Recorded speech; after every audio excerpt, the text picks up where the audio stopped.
Welcome to the Aerophone Academy podcast with me, Matt Trom. And I'm Alistair Parnell.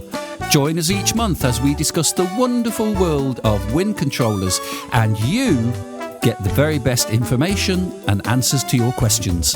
The Aerophone Academy podcast is the source for accurate information on wind controllers. So make sure you subscribe to the podcast, and while you're at it, why not check out www.isax.academy and patchmanmusic.com.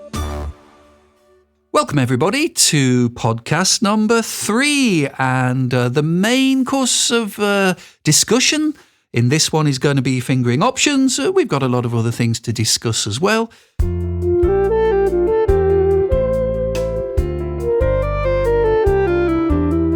And, we've got used to this talking about new stuff we've been up to, Matt, in this last week. Have you...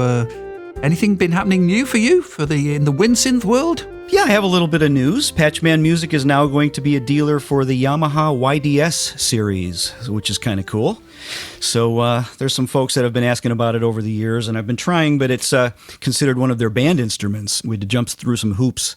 And Patchman Music will be carrying the YDS 150 and YDS 120 Yamaha instruments, which are very interesting. Yep. Built-in sounds, nice key mechanism. I think you said you played one recently, or you tried it. I picked one up. I was in the London store, sax.co.uk, just a week ago.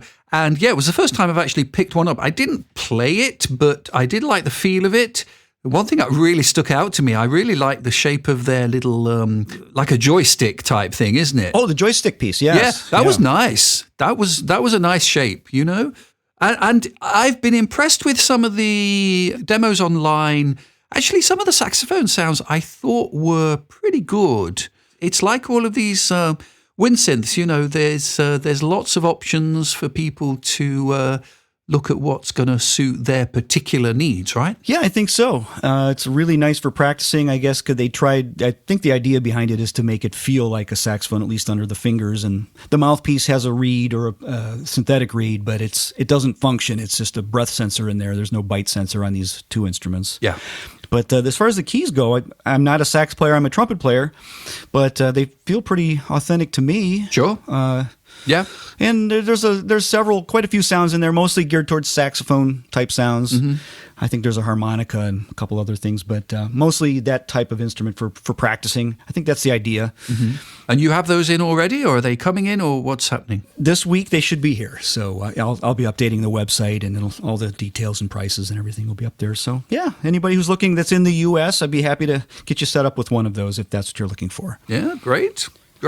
And what's new with you, Alistair? Well, my latest acquisition is a nice new pair of in-ear monitors. Oh. You know, these are the things that you have to actually go to a place and have your ears like filled with this gunk to get them like measured out properly and properly kind of shaped ear implant kind of thing. And so the company I went with was Ultimate Ears, which I think are pretty well known. They're actually made in the US. And I went over to Birmingham a couple of weeks ago, had my ears filled with this stuff, and then they send the molds off, and it was a 2-week turnaround. And I'm liking them actually because, obviously they're not like a big headphone that goes over your ears, but so they're pretty kind of, neat. They're not kind of incredibly visible.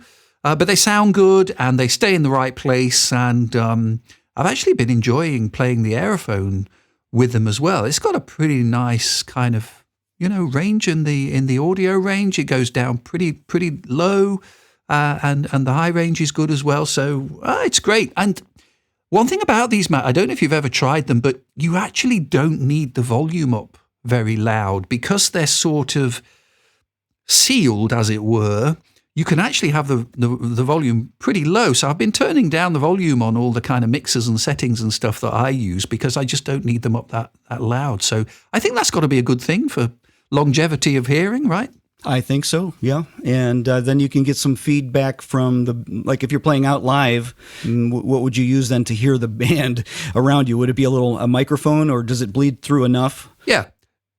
or ideally, you'd have everybody going through the same desk. But yes, you can set up like a stage mic. That is one thing. You can feel a little bit isolated from an audience sound, but they're pretty easy just to pop out between numbers and things if you want to say something live, as it were. So, but yeah. Well, the fact that they're molded, those were custom molded to your ears, means they're going to be comfortable. And I had some custom earplugs made, for when I was playing out live with louder bands, and it was very useful, and they just fit so well you forget they're there. Yeah.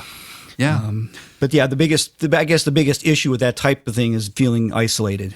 From you feel like you're not. Yes, it certainly takes a little while to get used to them on a gig. I've used some other type on a gig, and yeah, at first it can feel pretty weird. But you do get used to it, and I used them on a little gig for Valentine's night, actually, and it is kind of nice. You feel that you can play perhaps a little bit more intimately. You don't feel like you need to push so hard, and as long as you've set up the front of house PA properly to begin with, you do. Yeah, it's kind of nice. So I'm enjoying it so far, but I'm still testing them out. Yeah, the details really come through on those. So you're hearing every little, which helps. It always helped me a lot when I had a good monitor by me and I could hear myself. Definitely. If you can barely hear yourself when you're playing a wind controller, you're going to overblow, and it's not going to be any fun. Sure. So it really makes a big difference when you can hear all the nuances that you're doing. Yeah, so Matt, we mentioned in the last podcast, I said about doing some of those demos on the AE10, and someone was asking me about that as well. And I mentioned that I use some of your sound bank, the ES2. Now, of course, that has a very kind of analog type sound to it, doesn't it, that sound bank? I mean, can you tell us a little bit more about that sound bank? I know you did it a little while ago, but it's a great bank of sounds. Oh, thanks. The ES2 is a soft synth that comes with Apple's Logic package and also Apple's Mainstage package. And so I thought, well, geez, you can buy Mainstage. I think it's $29, and it's like a no-brainer, for anybody who has a Mac. It's only Mac. It's not PC, unfortunately, but you can get Mainstage through Apple, $29. You download it, install it. They give you all their soft synths, in addition to the Mainstage package, which is basically a building block. It's a set of tools that you can set up your custom screen on your, for live performance. Yeah. In other words, I built one for myself that I use for gigs, and I have my synths in there, and then you can build layers, and you can save those layers and call them a different name. You can have a meter on the screen showing the breath level and your pitch bend level, so you can check make sure your wind controller is sending data to the computer properly and you're getting proper levels. You can even have audio plugins for compressors and EQs if you're in a room and you need to add a little reverb or EQ. Everything can be done within Mainstage. Yeah, it's exactly what I use as well, Matt. Yeah, it's really powerful, and it's a host also. It's a plugin host, and it not only hosts all the Apple plugins, but SWAM instruments or the Korg soft synths that we talked about. Any standardized plugins will work with it, and you can layer those. You can have an ES2 layered with a Korg M1 sound that's sample based, and the ES2 is analog based emulation. So you can layer those two and then save that as a patch. Anyway, so I had a lot of people asking, I really love your EW 4000 sounds, those real fat analog sounds that come out of it. Have you done anything for a soft synth like that? And I found that the Apple ES2 synth was pretty close in quality and very nice, smooth sound, really fat. And they're all analog emulations, very expressive. They're designed to respond to breath.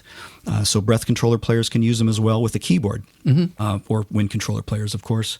And they kind of are along the lines of an Akai EW 4000, like those just fuzzy, fat analog type sounds. I'll just play a little short clip of it here so people can hear what I'm talking about. Great.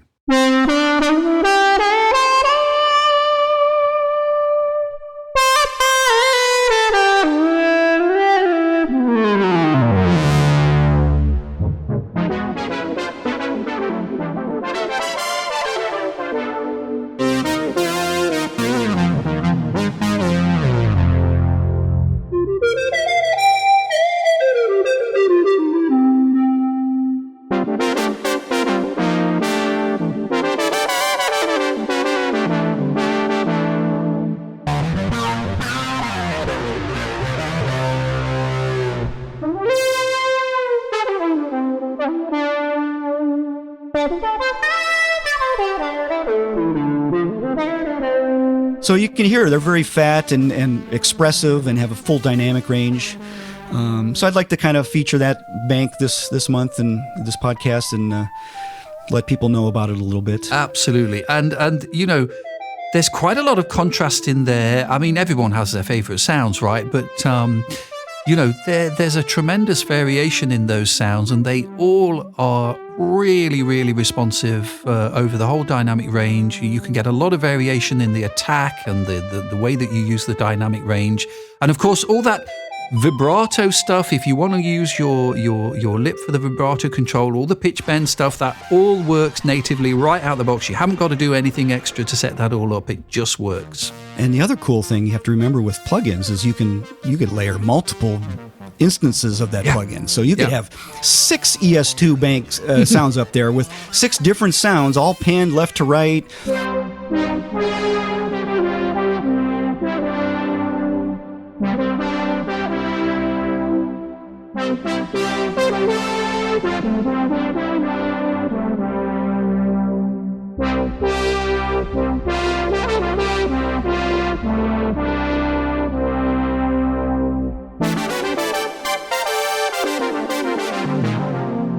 There's processors built into MainStage and Logic where you can send one note in and have a set of MIDI notes come out that's in a chord in a certain key. You know, intelligent harmony, like it's built into similar to what's built into the Aerophone AE20 and AE30. So yeah, it's pretty powerful. Fantastic.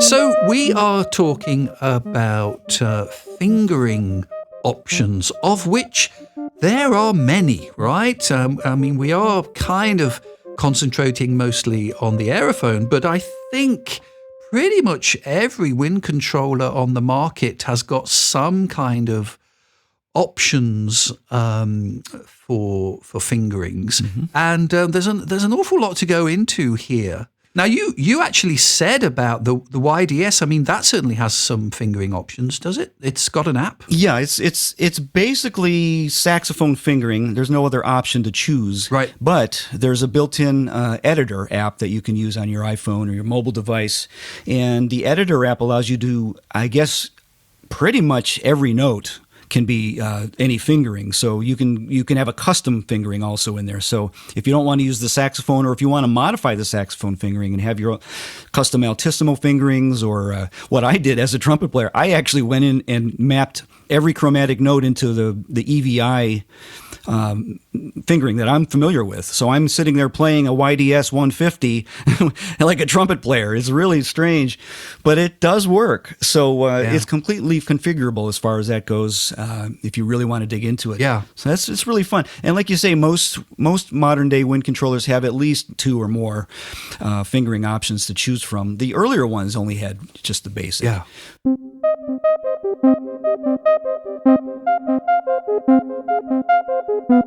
So I worked on a chart today, and it took longer than I thought. A couple hours. I went through most of the major models over the years and kind of mapped out what were available on them in terms of fingering systems. And it's pretty interesting. If you start with the old, let's say Akai EWI 1000 or EVI 1000, those were the first Akai models. Those just had EWI fingering on the one, and the EVI one was the brass, and there was no option. And also for the EWI 3020 and EWI 3000, those were also just EWI. Yes. And then when you get into the 4000 model, I think was the next one, 4000S, then they started with the alternate, because that was a digital instrument. So, the previous ones were analog, and they were hardwired. The circuitry inside the controller was literally wired to an IC input pin, and you couldn't change that unless you went in and made jumper wires and things. So those were analog. But as soon as you get into digital, then like with the EWI 4000S, anything goes. Yeah. And so they have the stock EWI fingering, and then there's a sax fingering, there's a flute fingering, oboe, and then the 2 brass type fingerings. There's one that has the standard roller direction, emulating the way an EVI worked, and then there's another one where it has the rollers in reverse, so that as you go up, the pitch goes down as you go up through the rollers. And which one did you use of those, Matt? Which one is the standard one? Oh, I used at first I was using the reversed one because technically that's actually mimicking the direction that your thumb moves on an EVI instrument, the one with the canister. Right. But after a while, I went to the other one, and I've been on the just the plain old EVI fingering version now for many, many years. It works great. Yeah. It makes it a little easier too. When I was jumping back and forth between EWI and EVI, maybe I was testing an instrument that I was working on, or setting it up before I shipped it out to a customer. Having that roller flipped, the direction of the roll was messing me up. So I decided just to settle on the standard way, and that's what I'm using. And so, I mean, basically, from that point onwards, certainly with the Akais, and I think I'm right in saying that the majority of instruments now will include a saxophone fingering. That seems to be pretty standard, right? Mm-hmm. Looks like it. So the 4000, 5000 certainly had saxophone fingering. And that's in contrast to the EWI fingering, which is kind of like a saxophone, but it's not quite. Yeah. So they're very similar, but there's distinct differences, and you can certainly address that better than I can. Yeah. We were talking about that a little bit this week when we were preparing the show. The differences between EWI fingering and saxophone fingering. Do you want to go into that a little bit? Yeah. So, I mean, obviously, all saxophone players are familiar with the saxophone fingering, and with a few exceptions, you should find that most wind controllers, certainly the Aerophone, will be pretty standard saxophone fingerings. Occasionally, I have had a few people say, "Oh, well, it doesn't do this way of fingering." What often happens on a saxophone is you can actually take a few shortcuts and sometimes sort of leave a finger or fingers down as you move from one note to the next note. And some people get used to that.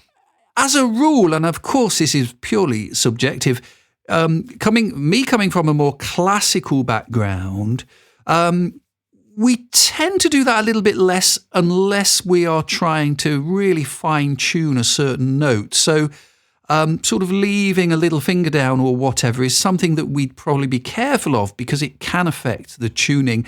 But, for a lot of players that are playing quickly or playing jazz stuff, they would rather have the convenience of leaving fingering down. So you can find occasionally a few little glitches. Now, the thing about the EWI fingering is I kind of use a hybrid myself, but we could perhaps describe it as a kind of additive fingering. So there are fingering keys in the EWI system, particularly, say, the little finger keys, where, for instance, you could finger a D major scale, and then you could finger a D major scale again, but leave the E flat little finger down, which basically raises everything by a semitone. So technically you could play, say, D major scale, but you could leave the little finger down the E flat key and it would turn it into an E flat major scale. Mm-hmm. It's almost like a transpose button in a way. Kind of, yeah. So there are several keys that will do that in the EWI fingering. Some of them half a tone, some of them a whole tone, and they are accumulative. So you could actually have one little finger down to take it up a semitone and another little finger down to take it up another semitone. Mm-hmm. So effectively, for instance, you could play, I don't know, F major scale and it would come out sounding like G major scale because you're kind of transposing up two half semitones. So it's a very, very clever system. And if you know how to use it and if you get your head around it, it can really save you a lot of headaches, and it can make your technique, much smoother. So it's very, very clever. Personally, I kind of use a little bit of both on my Aerophone because, the Aerophone has... Well, it has two things, actually. It has 36, so we're talking about the AE20, AE30. It has 36 user fingerings, so you can do a fingering combination, go in the menu and kind of say, right, this is the fingering combination I want to use, and when I press these keys, I want this note to come out. So you can set that. And the other thing it does is a kind of key function. And this might be a good time if we have a listen. I do on my course, the advanced Aerophone course that I use at iSax Academy, I do a section on setting up some of these user fingerings. And this little clip that you're about to hear now is a clip from one of my lessons on that. And of course, it's a video lesson, but I think this one makes sense as audio as well. And this just talks you through how you might use the key function on an Aerophone. Great, let's listen.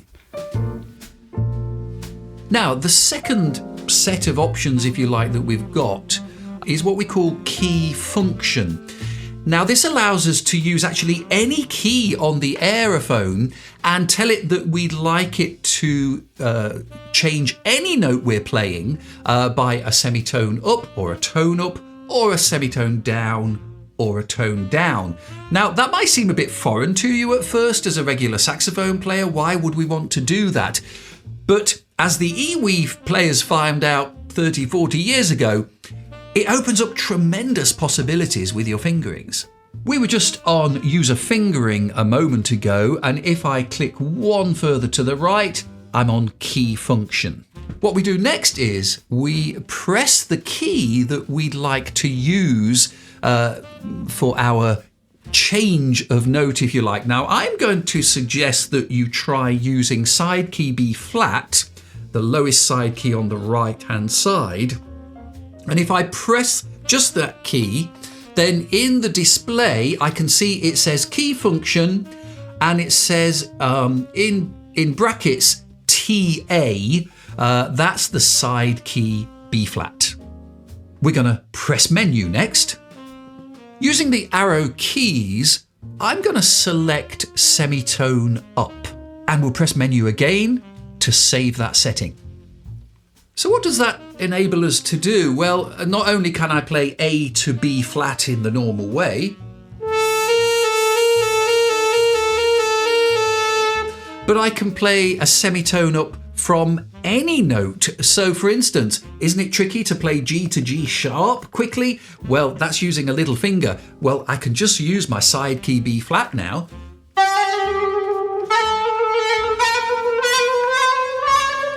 So from any note that I play, I know my side key B flat is always going to take me up a semitone. It's worth checking out the E-Wind fingerings on the parameter guide for some more ideas. For instance, one of the ones that's very often used is that the E flat key, the little finger key, also gets set as a semitone up key. Again, it can be a bit strange at first, but when you get used to it, it can make certain passages really fly by much more easily when you've got that option to transpose briefly either a semitone up or a semitone down. Give it a try. Be patient with it. You need to practice to get used to it, but it can work really well when you've got it cracked. Yeah, so that's taken from the iSax Academy Advanced Aerophone course. Now, Matt, we were talking about this a little earlier as well, and you were talking about those differences between the kind of saxophone key work and the eWeave key work as well. Do you want to explain that? Yes, I mean, you touched a little bit on it when you were saying additive. The eWeave system is generally considered an additive type system where each key has a value where it adds, it might subtract 2 half steps or a half step or add a whole step or whatever. And then the value of all those keys, those numbers just are added together and it outputs that MIDI note, whatever the sum is of those numbers. Whereas with a sax fingering system, the way I would understand it is a sax fingering is more logical where it's actually emulating the physical linkages that are in a key mechanism on an actual saxophone. Whereas that is if you have your left hand down on certain keys, then the right hand, it just won't affect certain things, and you can do anything you want with the right hand. But so it's more of I call it a logical type fingering system where there's more if then, if this is that and this is that, then do this. Whereas eWeave for the most part is almost completely additive. So there's a little more little more intelligence to the sax fingering system. Not that it's better or worse. It's just there's more ifs and thens about it, so to speak. But for anybody listening, if you're thinking about, all those alternatives, like so on a saxophone, we have probably 4 different ways of playing a B flat note. They are all on the Aerophone, and I think you'll find them all present on the other wind synthesizers as well. So all the regular fingerings are there. If you have certain fingerings for altissimo notes on the saxophone, again, the Aerophone does know quite a lot of those, but you can always choose your fingering and save it as a kind of user fingering. Anyway, so there's a lot of flexibility. And Matt, I'm just looking further through your document here. I mean, they've all been very busy, haven't they, with trying to emulate the various fingerings. Did you try any of the others? I mean, flute is one that I'm not that familiar with. The flute fingering on various wind controllers has really befuddled me. I've tried it. I had it selected, and I think we can go. We'll sort of skim over the different models that are out there, so people can kind of know what's available. But I think when I had a flute fingering selected on a Yamaha WX5, that's one of the options, and it's just really odd because and I don't know flute fingering at all, but it's the octave keys don't work the way you think they would, and you have to have your pinky down. Is that correct? On the right hand, it has to be down all the time? That's right. The right-hand pinky is pretty much down all the time except for a D note, I think. Right. So if you don't have that pinky down, it's almost like the keys aren't working. And it doesn't work. It seems like it's broken, but it isn't. Yeah. So it's just a lack of my understanding of it. Maybe we could let's just finish off the Akai models. There's only a couple more. So the next one I think was EWI USB model. That was the one that just plugs into a USB port on a computer.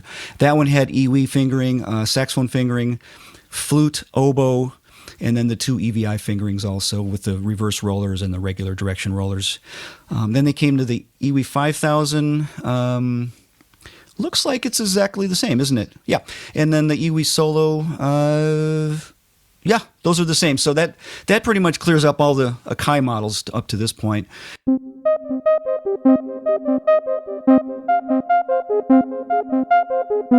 And maybe we can go to the Yamaha because they don't have a whole lot as far as that goes. The original Yamaha EW20 was also called the Windjammer. It was a sort of a student model. That had 2 fingerings available. There was saxophone and recorder. Uh-huh. And I guess, would you say recorder is more, well, it's a fairly simple fingering system, right? It's just right down the body of the instrument. Yeah.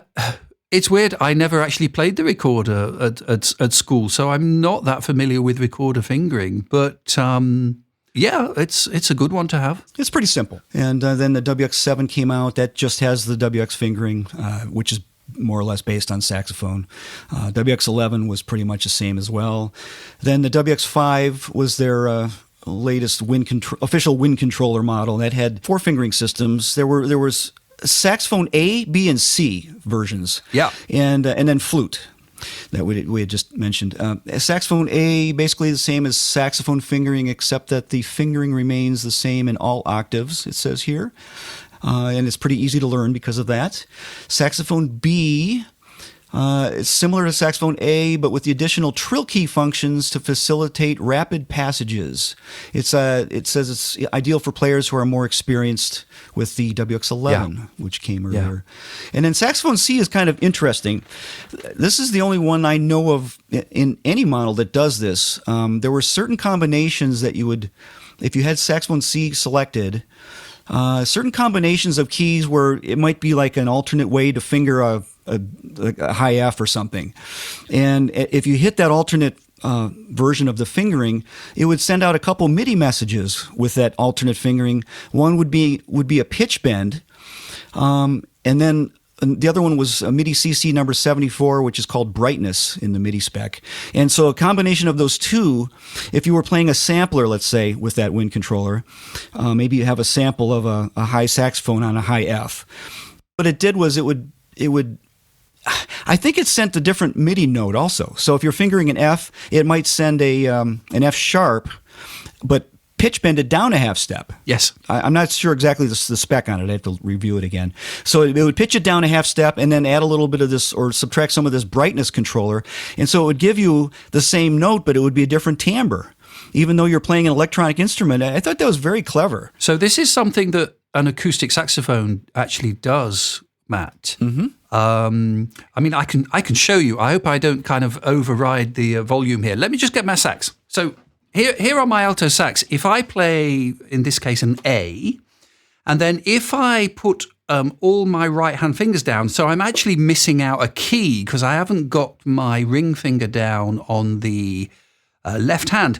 But what you'll hear is it's kind of the same note, but it's actually slightly sharper, which is weird because I'm putting fingers down, but it actually brightens the pitch slightly and changes the timbre very slightly. So this is the effect that the Yamaha system was trying to kind of imitate.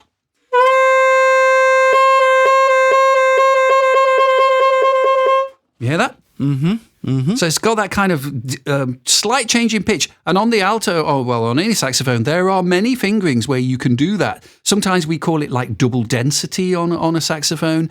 But now I've even heard players do three notes, almost like and it's really a cool effect with a real soulful, expressive sound. Exactly. Can you do that? Give us an example of three notes, maybe in the same pitch? Yeah. So it'd be like.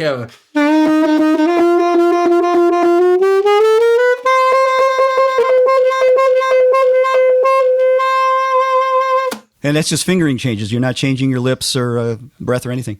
No, that's right. That's all fingering. Yeah, that's a real clever thing. That would be a cool thing that maybe I'm sure the Aerophone could do it with maybe some tweaks to the firmware. But great thing. Yeah, like an alternate fingering type of button or something. I even thought that it would be cool to just have one. You could almost have one button assigned. What is the key that on your left hand on the Aerophone that's up by the index finger knuckle? Is that a high F? The one on front, the rectangular shape. Yeah, we call that front F on the saxophone. Front F key. Okay. Yeah. So if you could assign that maybe or something. Yeah. So you just just hit that and you get those timbre changes without changing, because it's really hard. As a brass player, we often do alternate fingerings to kind of reiterate the same note, like on an E on the top space of a staff. You'll play an open E, then you can play it with the third valve, or you can play it with the first and second valve, or you can play it with all three valves. So there's 4 ways to play that note. Sure. And you can just reiterate it, and it's a really cool effect. But to be able to reiterate a note on a wind controller is pretty hard to do without this thing that we're talking about, this technique. Yeah, but it would be great. Yeah. Well, then we can maybe mention the YDS 120 and the YDS 150. Those have the saxophone fingering, and then there's a full set of custom notes that you can apply as well. So that pretty much covers Yamaha and Akai.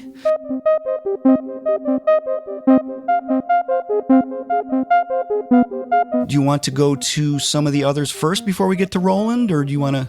Yeah, let's do that. So the soft wind was saxophone fingering. That's the synthophone. Yeah, synthophone. And that had, programmable personal altissimo fingerings as well. But you had to have some kind of chip update by the looks of it. Yeah, so Martin Herney, the inventor, he wrote the code and he burns the chips and everything that goes inside the instrument. And if you had a set of altissimo that you would like, you would write them down on a little chart and send it to him, and he would custom program the chip, send you the chip back from Switzerland, and then you'd have your own personal fingering system inside the synthophone. That's amazing. Very cool. Very cool. And that was an early, I would almost say maybe that may have been the first wind controller to offer personal fingerings. It often gets overlooked, doesn't it, the synthophone? Because, that has been out a long time. Yeah, I think we mentioned it last episode. I really need to look it up when he started it. I'm sure it was before MIDI even came out, so early 80s, maybe sooner, older than that even. Yeah. But that's possibly the first wind controller that ever had customizable fingering that I can think of. Short of actually tweaking a circuit like Nyle Steiner, with some of his early Steiner phones and things, you could run a jumper cable between a couple keys, and you could actually trick an EWI to finger like an EVI. It was pretty cool. He had a little article that he wrote for the a little monthly newsletter that went out back in the late 1980s when the original EWI 1000, EVI 1000. After that, there were no EVI options. So Nyle figured out a way to take the newer model EWI, which was the EWI 3020 controller, which was a woodwind type controller. Yeah. And with 2 wires, maybe 3, even from the outside of the instrument, you could actually literally just attach wires. You could turn it into an EVI that a brass player could play that knew the EVI fingering. It was very, very clever of Nyle.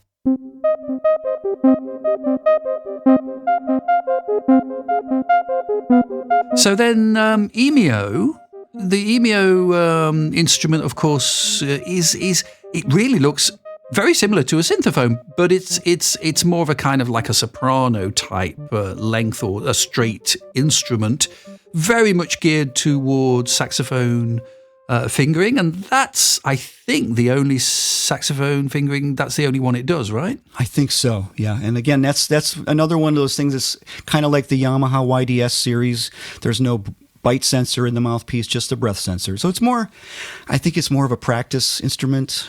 But of course, it could be used to control USB soft synths if you wanted to get into that. And I think we've both independently seen a little bit of a reference that EMEO might at some point produce a digital clarinet, but it seems to have surfaced as far back as 2021.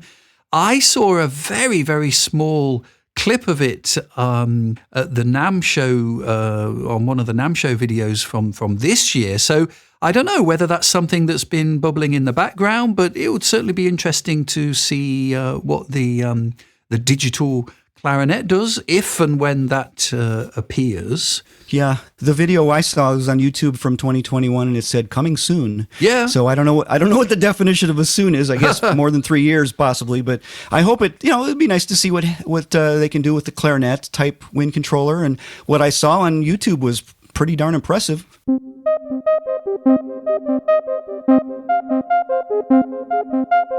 And then Rob Koo, is that the right pronunciation? I don't actually believe so. Rob Koo. Yeah, this is a Chinese company that's now they're onto their second model. They had the original R1, which came out several years ago. Not terribly common here in the U.S., I think, but I think it can be gotten through various websites. That model had saxophone fingering, and it had some unusual. It had saxophone, and then it had an EVI type fingering based off of the Steiner system. It had a whistle, like I guess tin whistle is what they're referring to, perhaps. Like a penny whistle type thing, yeah. And Halusi, Hulusi, Halusi, do you know what that is? Yeah, I don't know what that is, no. I guess it's some Oriental type wind instrument, but yeah. Perhaps, yeah, Chinese. And Dizi, D-I-Z-I. So I guess those are some sort of... traditional... I don't know. Traditional type acoustic wind instrument. Sure. And I think their second model, which they just released recently, called Clary Mini, has pretty much the same fingerings also. And both of those instruments, I guess you can do your custom fingerings also through their Jamku app that you can download.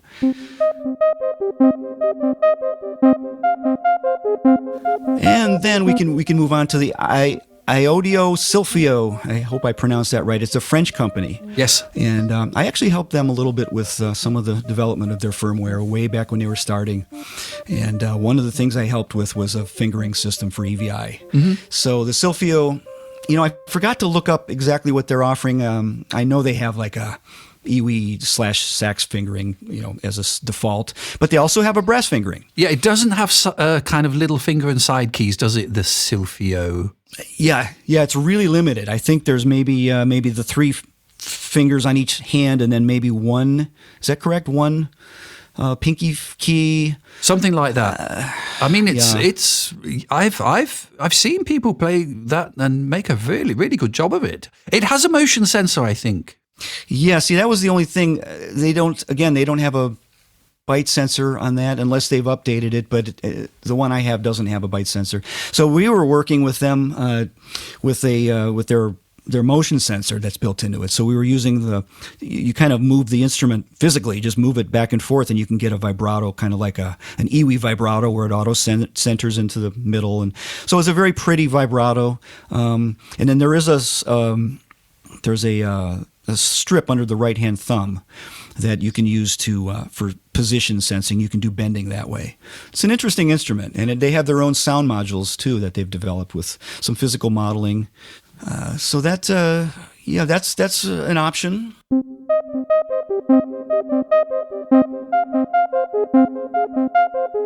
Now, so Bergland. Now, I mean, these look amazing instruments. I've never actually played one. I think you have. Oh yeah, I have. I actually am a U.S. dealer for them too. So I get them in slowly but sort of steadily, and I have quite a few people waiting to get their units. But they have the new Rad, which is it's spelled Nurad, which is the woodwind type instrument that has keys that are side by side. So your left hand and your right hand are the same distance from your mouth as you play it. And then they have the new EVI, NU-EVI, which is the brass type wind controller. The new Rad has the Iwi fingering. It has an Iwi X fingering, which means extended. I guess that's a way to extend without having to change octaves so much. Right. You can kind of extend the range of within one octave position. It has sax emulation fingering. The new Rad actually has an EVI fingering and the EVI reverse roller fingering also. So even though it kind of looks like a woodwind, it can be played like the brass. That's interesting. And then the new EVI is the one that's more like it has the canister in the left hand, like the traditional EVI that Nyle Steiner invented. That has the EVI fingering, the reverse roller EVI fingering, a mode called trumpet fingering, and a mode called horn fingering. And I guess with those, you're using the octave rollers as a mode selector. It's kind of like a bugle. You know, when you play just play a valveless bugle, you can play multiple notes on it based on your lip tension, and you can jump through the overtone series. And so with those modes, I think it's experimental, but the idea is that you would move the octaves, and they wouldn't actually be octaves then. They would be it would be an octave for the first octave. Then the next roller would be a fifth. And then the next one would be a fourth up to the next C, and then it would be a major third, then a minor third, then a minor third, then maybe a second. So you'd get maybe 2 octaves of like a bugle would have. Sure. So that can be interesting to try if you're a brass player. Yeah.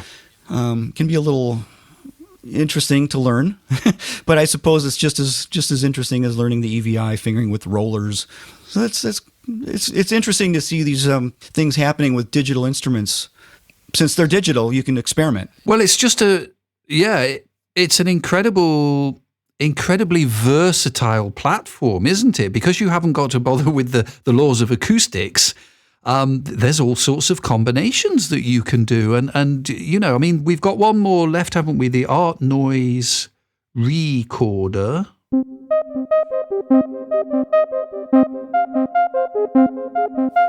Art Noise Recorder. Yeah, and it's basically a recorder, and it's actually an acoustic recorder that'll actually make sound on its own if you don't plug it into anything. That's it, which is cool. You know, it has the air column in there and the holes in the keys, and you could play it like a recorder with what do you call that when you blow over it at the Venturi? So it has that, but then you can go into electronic mode also, and it'll sense the keys that you're pressing and the breath pressure, and I think there's also a motion sensor in that instrument. And it's an interesting. They have it's like a Baroque recorder / German hybrid fingering, they call it.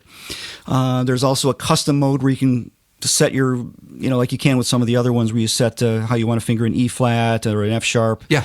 You can completely configure it that way. And there's also an interesting mode where this is the only wind controller I know of that does this, where it's like a keyboard.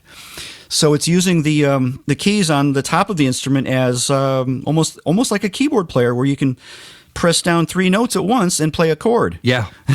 Or play a drum sound on, the B key might be your snare drum, and your C your first finger, index finger might be the drum for the kick drum, whatever. So it's using it as a polyphonic sensor as well. So that's very interesting. It is really interesting how people are kind of coming up with all these ideas, not only emulating things like the recorder and the saxophone, but, obviously there's a tremendous amount you can do with some imagination about the extra fingerings. And I mean, that EWI fingering, the EWI fingering going back to that, I mean, that's been like 40, 50 years, right? Oh, yeah. About 50 years, I think. The EWI fingerings, it's fascinating. It's all, like I say, it's all additive in that system. When Nyle designed those instruments, you have one metal sensor there. There's a wire going to it, and it goes into a chip, and that chip converts it to a on or off, and it goes into a summer inside and just figures out the number, the note number. And if you want to modify that, you physically have to go in and rewire it. Whereas with digital, it's just numbers, and you just change the code, and you can experiment and develop new fingering systems pretty easily.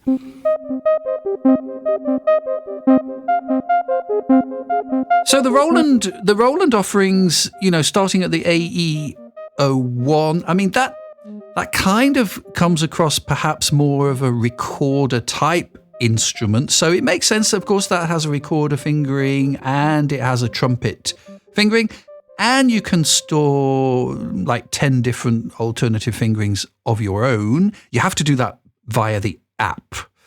Then on to the 05. We have got saxophone fingering on that because we've got the side keys, the palm keys, front F key, and so on. Also does a recorder fingering, E-wind, and trumpet fingering.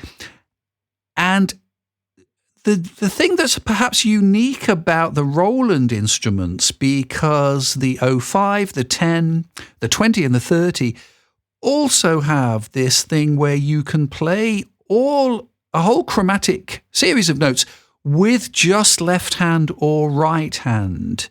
And I think the idea was with this, if there was perhaps some reason, maybe somebody had a disability or something in one hand, that would not stop you playing the entire range of the instrument, with just one hand. I've tried it out. It's certainly not easy for me to do it, but it does have the ability to just be played with either the left hand or just the right hand. I think that's a beautiful thing. Absolutely. Why not? If it's possible, why not do it? And yeah, there's probably even more you could do along those lines to make it easier. Maybe you could have your octaves selected by the height of the motion sensor on the Roland AE30. The 30 has that. So instead of having to use the left hand for octaves, that'd be something that could be explored as well. But being able to play with one arm and one hand, that's just a beautiful thing. Absolutely. Yeah. I don't know. Do any other wind controllers have that? Well, not that I know of. The AE10, that had, two different types of sax fingerings. That was kind of emulating like on a baritone sax. So some of the Aerophones do this where they give you some options with the octave range and the different saxophone fingerings, where if you want to have it just have one octave key working like a regular saxophone, you can just play it with one octave key. If you want to emulate, like on a baritone sax, your thumb can drop down effectively to a lower octave key, but that's just for the low A on a baritone sax. That's how that works. Or you can then go further and go into the wider octave ranges of 4, 5, 6 different octaves using the full octave ranges. So that's something again that I think is unique to the Roland instruments. And the Roland instrument, the AE20 and the 30 have also got flute and clarinet fingering. I have tried the clarinet fingering. If anybody's listening that kind of is familiar with clarinet fingering, the way that works is that the first octave key on the 20 and the 30, well, that is like your thumb hole on the clarinet. So at the back of the clarinet, you have an open hole, and then you have what the clarinetists call a register key rather than an octave key, because the clarinet moves up by a 12th rather than an octave. So the way they have it working is you have to play in the lower register in the clarinet fingering, you have to press the first octave key down for that to work. That will take you up to F, which is the F written in the lowest space. And then to get G, you have to release that first octave key. And then they've kind of made the awkward ones, the what we call the throat notes on the clarinet. That's the G sharp, the A, and the B flat. They work in a very similar way to a regular clarinet. And then you have to press effectively 2 octave keys to get up into the upper register. That is like pressing the thumb hole on the back and pressing that register key. So it's a bit convoluted, but it does work. And I have tried it, and it's weird. I have a kind of funny thing with clarinet fingering, because if I'm playing a clarinet piece on a wind synth, still to this day, I kind of default back to clarinet fingering, which is really strange. So it actually helps me if I'm going to play something, a clarinet piece of music, particularly on a clarinet sound. I actually prefer to use the clarinet fingering even on a wind synth, because it just puts me back into that mode of clarinet playing. So it's pretty useful to have those options. That's interesting. Yep. Yeah, I know there were a lot of clarinet players that were asking for clarinet fingering, so it's nice that Roland listened and developed something there. Yeah. It's really impressive. I think the AE20 and AE30 have the most. I'm just looking through our chart here that we made. They have 8 fingering systems that you can choose from, in addition to all the, your custom one that you can put in too. So, yeah, I would say that has the most options. Just to give Roland fair time here, we could go through and say kind of list what each one has. So the AE1 was the smallest, least expensive model that has recorder fingering, and then trumpet, brass EVI fingering, which I helped develop based on Steiner's brass fingering system.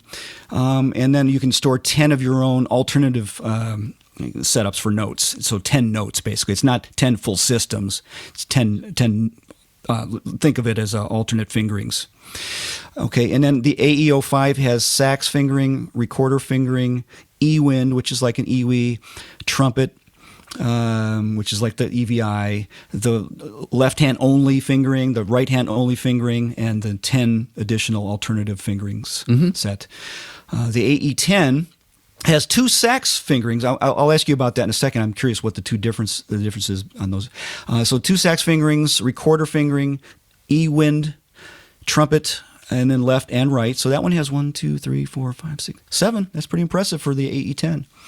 And then the AE20 and 30 have sax, recorder, E-wind, which is EWI, brass, trumpet, left hand only, right hand only, flute, clarinet, and then 36 fingering, alternate fingering settings that you can record into the instrument as a global. And that key function thing that we talked about from the iSax Academy that we explained earlier. Yeah, the thing about the Sax 1 and the Sax 2 on the AE10, they gave the option there that I can't remember which way around it was. I think the Sax 2 fingering had a pretty extensive library of fingerings, what we call harmonic fingerings or altissimo fingerings on a saxophone.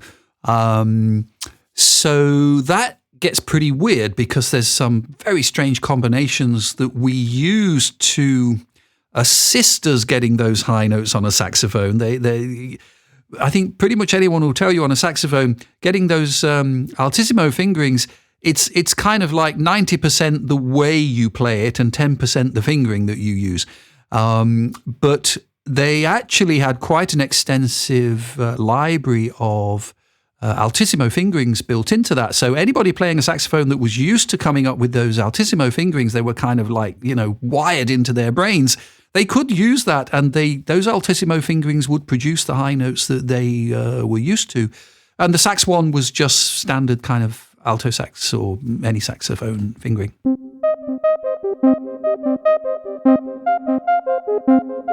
I'd like to also maybe mention some of the options for brass players, if I could, as a brass player. We mentioned the Akai EVI 1000, which came out in 1987. That was the first MIDI wind controller, commercial wind controller.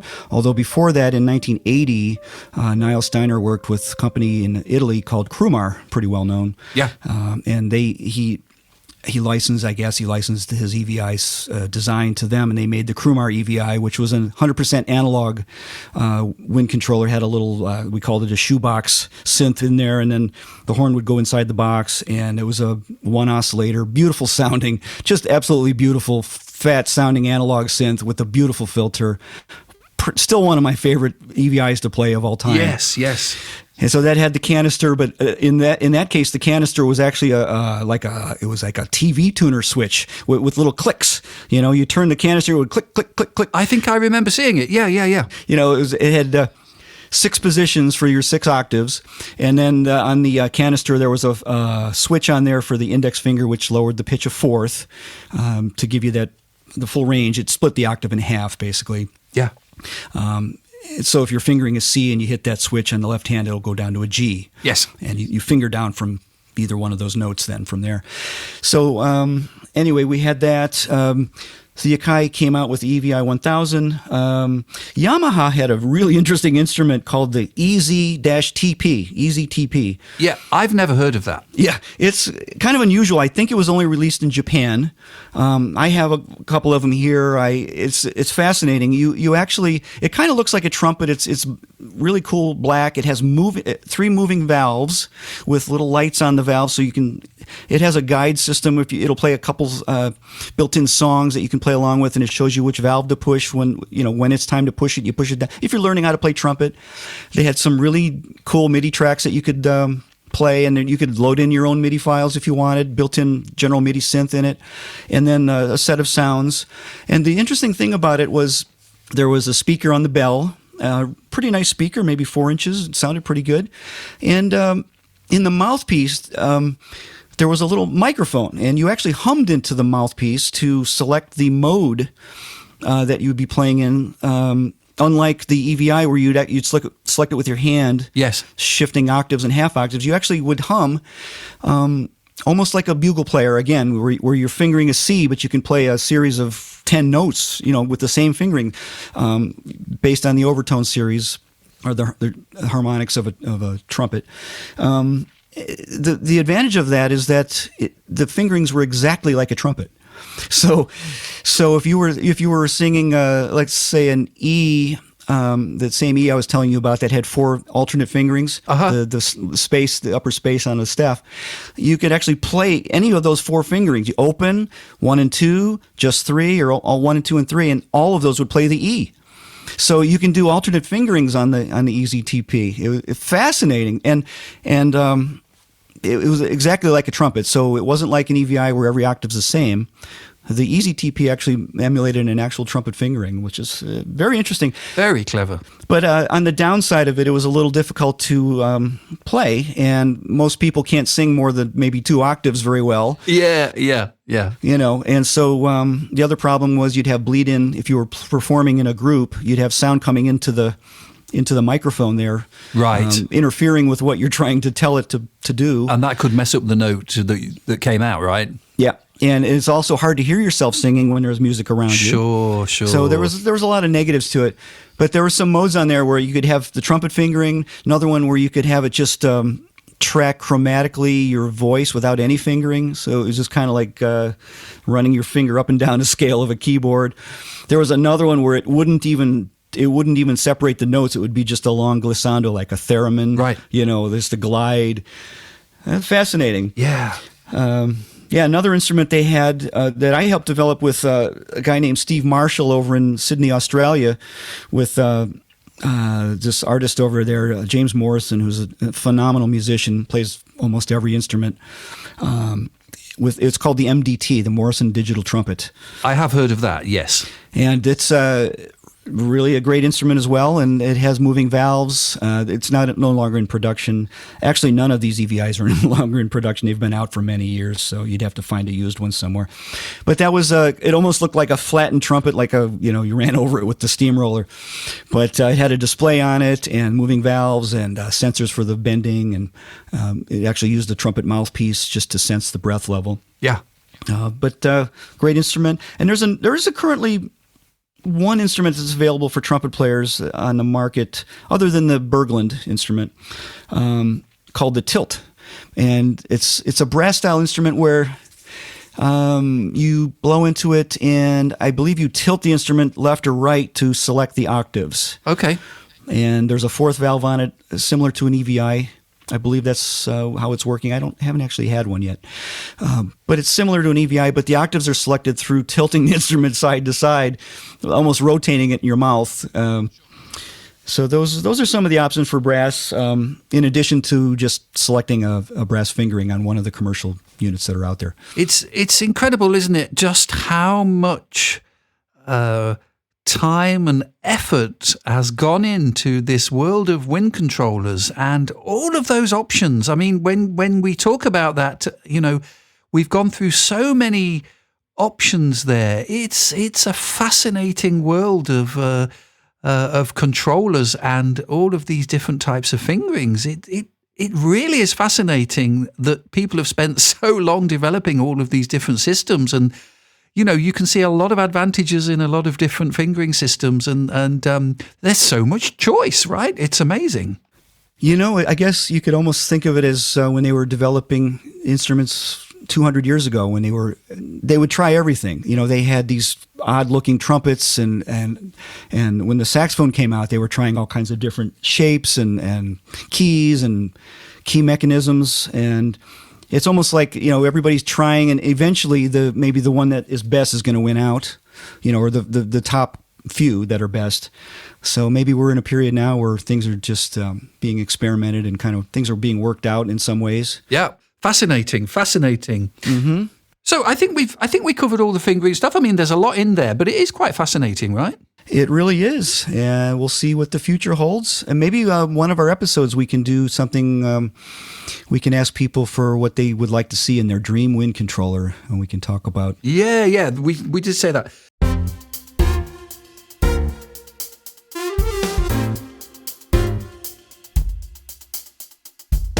Okay, so let's go on to our question that we've had. This comes from Ron Kinders, and he says, firstly, thanks for your great podcast. Thank you, Ron, for listening and joining in. Ron is asking about, now, of course, us Brits, we call it the lever. I know you say lever, Matt, don't you? Yeah, so right. He's talking about the lip bend. The little sensor that's under the reed on the Aerophone, and he says it's pretty similar to the Yamaha models, and he's sort of saying did Yamaha and Roland do the same thing? Where did that originate from? Matt, you're probably a better person to answer that. Do you know anything about the history of that lever? Well, I don't know the the inside scoop and the legal terms and all that stuff, or if there were any. But all I can say is from what I see. And the original Lyricon had a very similar setup with the lever that came out of the instrument and rode the surface of the reed inside the mouthpiece to detect bend, or the lip pressure or bite pressure.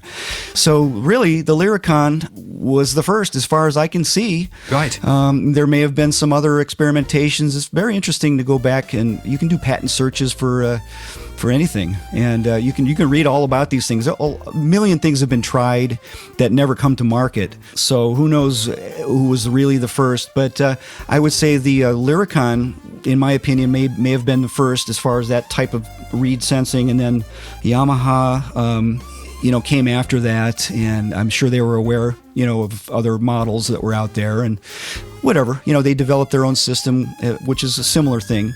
And then, of course, Roland has the Aerophone, which is similar also. Yeah. And Ron also mentions about the fact that the two latest offerings from Yamaha don't have that lever, which is interesting. They don't have anything. It's just a hole that you blow into. So, yes, it's interesting. Yeah. They've dropped that. Would be nice if they brought that back at some point. Yeah, I'd like to see that too. Until that happens, that's it's really kind of limiting as far as expression. Although They do have the joystick that we had mentioned about yes, previously under the right-hand thumb, and it works very well. You can introduce vibrato and bending that way. Yeah. So it's functional. So that's good. So Ron, I hope that answers your question.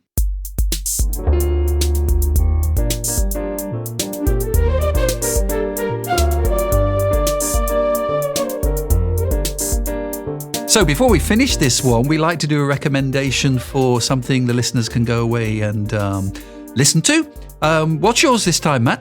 I was watching this old classic video of Nyle Steiner performing with an orchestra out front with Maurice Jarre. Yeah. He's conducting it, right? He's conducting it, and he wrote it. Yeah. His piece, it's called Concerto for EVI from 1997. The title is Nyle Steiner and Maurice Jarre, Concerto for EVI 1997.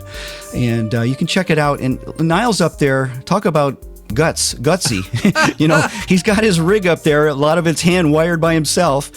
And he's playing EVI, and he goes through, I don't know, maybe 20 or 30 sounds in the course of this piece. And he's playing, there's some parts where he has pre-programmed sequences where he's moving just his first finger. If you look closely, you'll see up, down, up, down, up, down, up, down. And those are the quarter notes or the half notes. Really cool. Or the eighth notes of the sequence. And that's what he's syncing that to the performance. There's other parts where he's playing percussion instruments. And then he gives a little demonstration too before the piece starts. And of course, Maurice Jarre is a world famous movie composer that Nyle worked with on multiple movie soundtracks. So that's going to be my pick for the month, and I think anybody's going to be impressed by that. So, what'd you come up with this month? So, it's kind of slowly dawning on me. Some of the things, and I know we've talked about this before with some of the film music that's around. Sometimes you know a track or you know something really well, and maybe you didn't realize that there was a wind synth involved. I have to admit, going back a few years now, so we're like 1988, I was into kind of Christopher Cross, right? Oh yeah, great stuff, yeah. And loved his stuff, that sailing track and all of that. So he did another album called Back of My Mind. And I remember hearing what I thought had to be some kind of wind synth in there, but it's fairly early on, 88, right? And I had to do a little bit of digging, but I found out, and this guy is on a tremendous amount of tracks. Tom Scott is playing the lyric on a track called Alibi. It's a lovely track. The solo is pretty simple, but it is absolutely recognizable as a wind synth. When you realize it, you just think, that could not have been played on a keyboard. And it's just a track that I've returned to many, many times. So that's Christopher Cross, Alibi. The album is called Back of My Mind. Again, with both of these, we'll leave a link below. Something else, actually, Matt, you put me onto this because Tom Scott has his own podcast, right? Yes, it's a great podcast. And it's not so much about wind controllers. In fact, it really isn't. But it's musicians and even actors and producers and things, composers that he talks to because he knows everybody. Yeah. I would say, Tom. It's been said that Tom Scott is the most recorded saxophone player ever. Yeah. So with all the studio work that he's done, it's unbelievable. And Blues Brothers, and it's endless amount of stuff. And do you know? I mean, he even played on Billie Jean, Michael Jackson. Yep, that one lick that goes da-do-do-dee-doo, that part. And there's another part in there too, but the entire world knows that piece and they've heard a lyric on it, they just don't know it. Absolutely.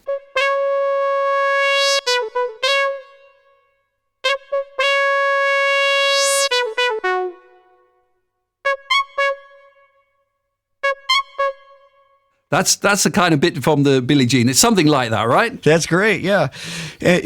Tom actually has an Instagram. It's like a little 30-second clip that he posted. I believe it was on Instagram. And he plays that lick, and at the end he says, "That's right, it really was me," or something like that. Yeah, that's it. Incredible. But Yeah, billions of people have heard that lick. Absolutely. Yeah, I have to say one more thing too. Maybe you don't know this. The Captain and Tennille song, "Do It to Me One More Time." Oh yeah, nice. Pretty ballad. Yeah. There's a solo in the middle, and that's Tom Scott playing Lyricon also. Check it out. It's beautiful.